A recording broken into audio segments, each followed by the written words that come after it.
Who are the Bilderberg Group, and why do they meet every year? What do they talk about? And why the secrecy?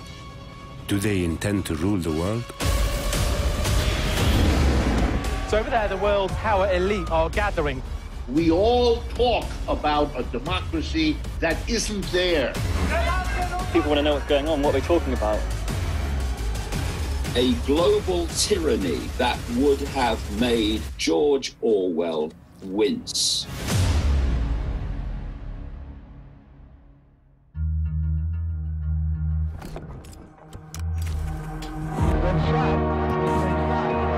Has crashed into one of the towers.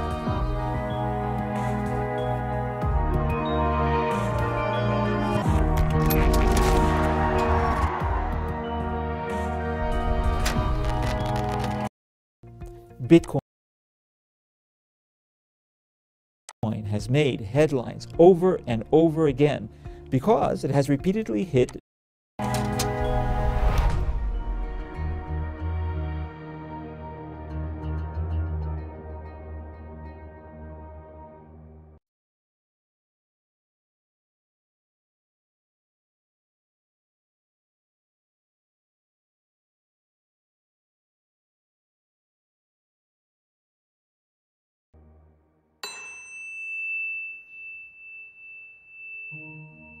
Why is it that for years it was even denied the Bilderberg Group even existed? There are splits among the people who run modern capitalist societies, and so they have meetings. Is the Bilderberg Group the true elite that rules the world? Do they manipulate presidents and economies to their advantage and manipulate us to believe that we have a voice and a choice?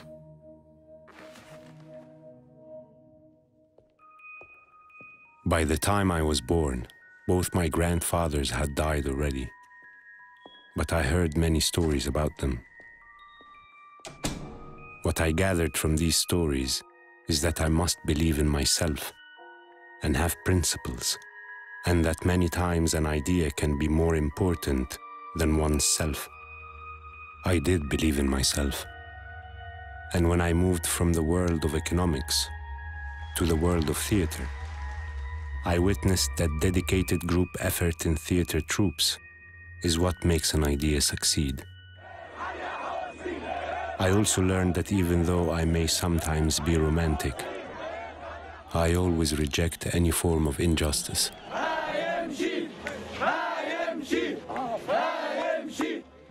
It is not strange that we hear of individuals forming groups with the intention to hold power and rise above the people and democracy. Bilderberg Group. Bilderberg. The Bilderberg Group. But there is one group which many people believe is the board of directors of the world, the Bilderberg Group. Who are these people? The billionaires, politicians, bankers, and European royalty. So over there, the world's power elite are gathering. People want to know what's going on, what we're talking about. If we cross that police tape, we'll be arrested. For me, what is said about the extra secrecy of the group raises questions. What are they trying to hide, if they are hiding anything? But even with their strict confidentiality, we may know a few things. We know, for instance, that the Bilderberg meetings were initiated by Prince Bernhard of the Netherlands in 1954 in the Bilderberg Hotel in Holland. The meeting takes place every year in a different place.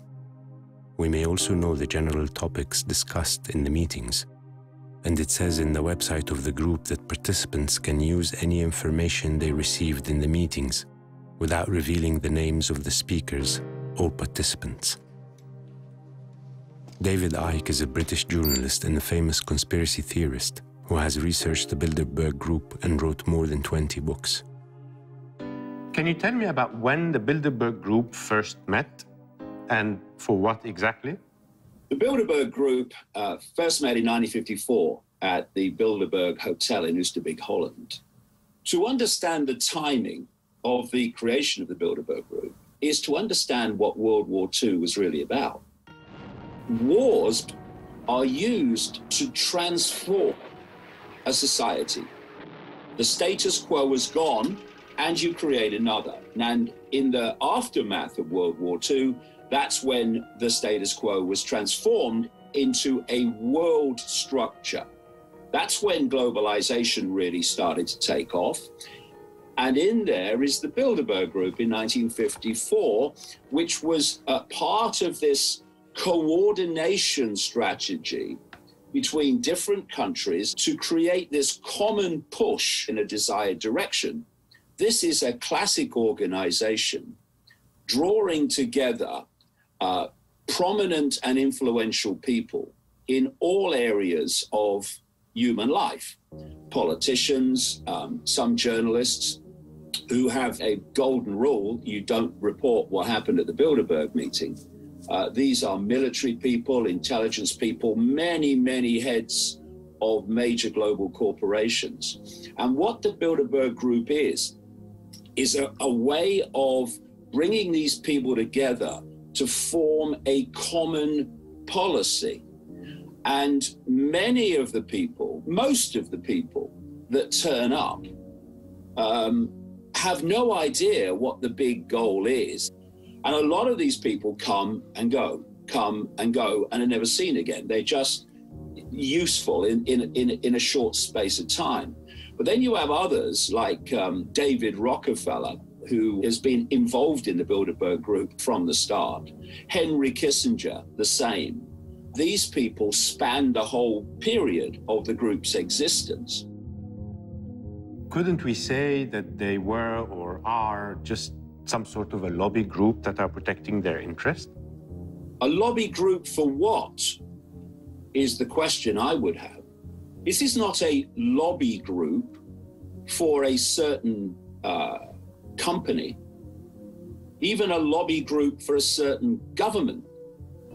Why is it that for years it was even denied the Bilderberg Group even existed? They are a global elite which work to push human society into the direction of a global tyranny that would have made George Orwell wince.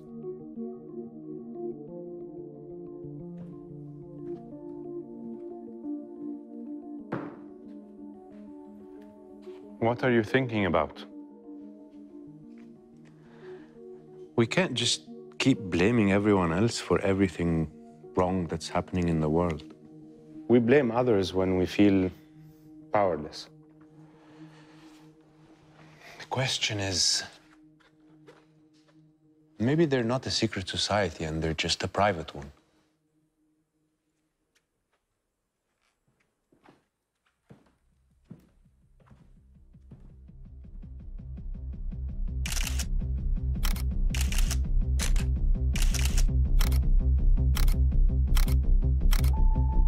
From what is written about the group, it seems they are indeed impressive in their breadth and power. But there are other powerful groups that meet regularly, like the G7 and the G20. The major difference here is that those meetings are not secret. If the Bilderberg Group is indeed the shadow world government, well, they are doing a terrible job. Or maybe they are getting exactly what they want. And is it really true that after they discuss something in their agenda, then we see surprising effects in the real world? There are people that find it difficult to believe that the oil shock of 1973 could have been masterminded by the Bilderberg Group, as many claim. For starters, the United States Secretary of State, Henry Kissinger, had not attended that year. But at the press conference of the following Bilderberg meeting in 1974, the declarations of Prince Bernhard could raise some questions. L'année dernière, le thème, c'était la possible crise d'énergie. Sans savoir, nous étions des petits prophètes et la crise d'énergie est venue beaucoup plus vite que tout le monde des participants ont pensé. I want to ask the American economist Dr. Richard D. Wolff about the relation between democracy, capital, and the Bilderberg Group. I wanted to talk to you about the Bilderberg Group. Why do you think these people meet regularly? There are splits and disagreements among the people who run modern capitalist societies. And one of the big issues they disagree about is whether or not they really can rely on the capitalist system and the market to manage modern society in a way that allows them to keep their dominant position, their wealth, their influence, and so on. There are those who believe that the market is a fantastic institution, that if each corporation does exactly what is most profitable for it, this will work out to be the best possible society for everyone. Then there are other corporate leaders who say that the levels of inequality common to capitalist societies create severe vulnerability, that you are going to make the mass of people who have middle or low income eventually decide to use their political power, they are the majority, to use politics to undo the results of a capitalist private economic market system. And that therefore you must take steps to deal with that. Notice, everybody is agreed among them that what they want is capitalism to continue. The people to run the corporations continue. But one group doesn't want to worry about taking care of social problems, and the other group does. And so they have meetings because these disagreements can become explosive. Do you think this group uses their capital to overcome democracy and the will of the people? They have no interest in democracy. They never did. And let me explain why. Every one of these people, they operate their enterprises in a fundamentally anti-democratic way. For example, the board of directors does not submit its proposals or its strategies to the entire employees to get their approval. That would be a democratic way to run an enterprise. They don't do that. What the enterprise is in capitalism is a systematic training of the population against democracy. If you spend 5 days a week, 9 to 5, at your factory or in your office, you are in an environment that teaches you to accept orders from whoever is above you in the hierarchy. There is no democratic control. We all talk about a democracy that isn't there. And partly the talk is a compensation because it isn't the reality. 300 years ago, we got rid of kings, but the kings didn't go away. They were clever. They went inside the capitalist corporation and they changed their name. It's now CEO. Would you say that these kind of groups are think tanks, or they're rather the biggest capitalist lobby ever? I prefer the lobby because thinking is not their strong suit. What they do is they hire people to do the thinking for them. I went to all the elite schools in this country.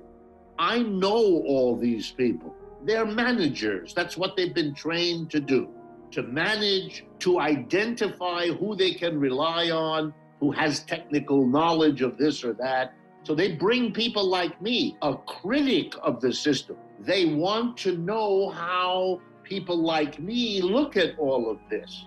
And I always have an ambivalent feeling, wondering to myself, who am I helping here? These are not my people, We are laughing, but it actually feels hopeless. Do you think there is any way around this? In the heyday, when these systems are powerful, they are powerful because they have persuaded the mass of people that it must be this way. From the first time I heard stories about my grandfathers, I had a heroic and maybe naive view of the world. As I grew up and learned more, that challenge was to keep the flame inside me alive. To believe that I can be part of the change.